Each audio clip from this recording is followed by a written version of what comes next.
24 ore su 24, le notizie corrono più veloci sul web. Guarda le ultime news sulle web TV di TG Italia, TV Veneto e tvverona.com. Connettiti con Industria e Finanza, la cronaca del Veneto e la cronaca di Verona.com.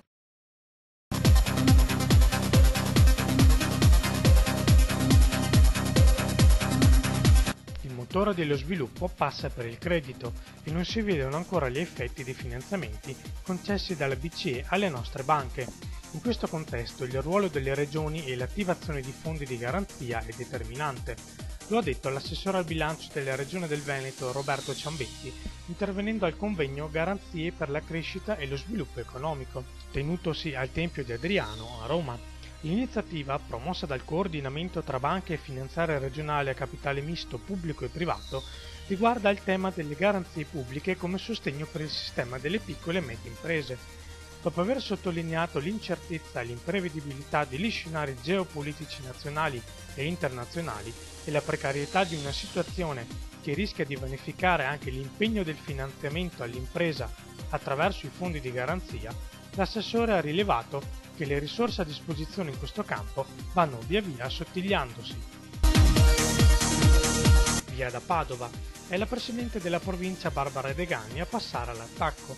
La Degani ha presentato al Tribunale di Sorveglianza di Palermo un'istanza perché riveda la scelta concessa a Giuseppe Salvatore Rina, figlio del boss di Cosa Nostra, di stabilirsi proprio nella città del Santo attraverso un'associazione di volontariato.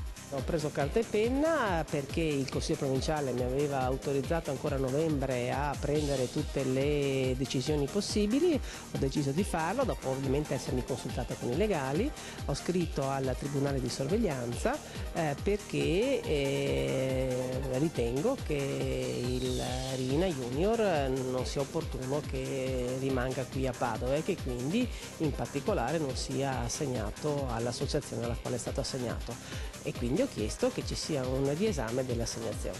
Insomma, la nostra città è già una città che è particolarmente ha problemi di sicurezza, per cui insomma, ci sia la riassegnazione in un altro luogo ad un'altra associazione. Insegnare a nutrirsi della naturalità, consumando frutta e verdura di stagione e di territorio, contrastando le abitudini alimentari sbagliate, foriere di obesità e di cattiva salute. È l'obiettivo che si pone il programma Frutta nelle scuole, promosso dall'Unione Europea, realizzato in Italia tramite il Ministero delle Politiche Agricole e che nel Veneto coinvolge oltre 65.000 alunni tra i 6 e gli 11 anni di 432 scuole di primo grado. Il progetto, giunto alla terza annualità, è stato illustrato negli uffici regionali di Mestre alla presenza dell'assessore all'agricoltura del Veneto Franco Manzato. L'iniziativa si concreta con la fornitura di prodotti ortofrutticoli freschi, ma anche con misure di accompagnamento, strumenti didattici, giochi e visite a fattorie per capire come e dove nasce il cibo genuino e perché l'alimentazione naturale fa bene alla salute. Tiberio Businaro, sindaco della Lega Nord del comune di Carceri nel Padovano, è innocente. Era stato raggiunto da avviso di garanzia per concorso in bancarotta fraudolenta e falso in atto pubblico, accusato di essere coinvolto come mediatore nel caso Catapano. Un anno di inferno per il primo cittadino leghista. È stato un anno molto difficile anche perché mi ha fatto molto male quello che è successo. Per i valori che ho sempre avuto io, l'onestà e la trasparenza per me era la cosa più importante, e che fossero messi in discussione per me è stata veramente una batosta incredibile.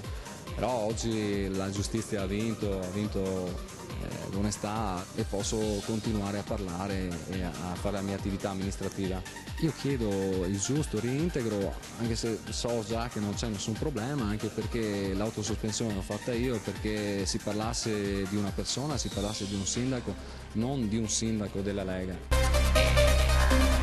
Ci sono 3 parole conosciute in tutto il mondo che contraddistinguono la gastronomia italiana: pizza, spaghetti e tiramisù, il dolce al cucchiaio più famoso del pianeta, che ha conquistato ogni palato in nemmeno mezzo secolo, partendo dal centro di Treviso, in Veneto.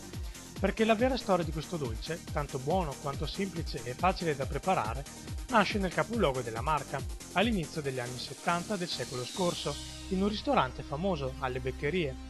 A contribuire alla riaffermazione del primato trevigiano del tiramisù ha contribuito un giovane giornalista freelance olandese, Dan Vermer, tra l'altro scrittore anche di cucina italiana, che ha voluto ripercorrere a ritroso la storia del dolce fino ad arrivarne alla culla natale, coadiuvato in questo dalla stessa regione e dal consorzio Marca Treviso.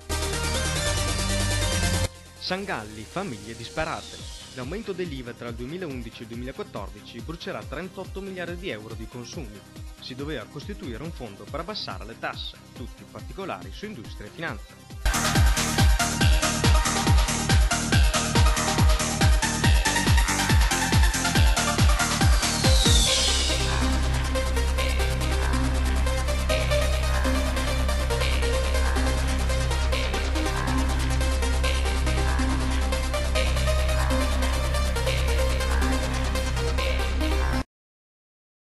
24 ore su 24, le notizie corrono più veloci sul web.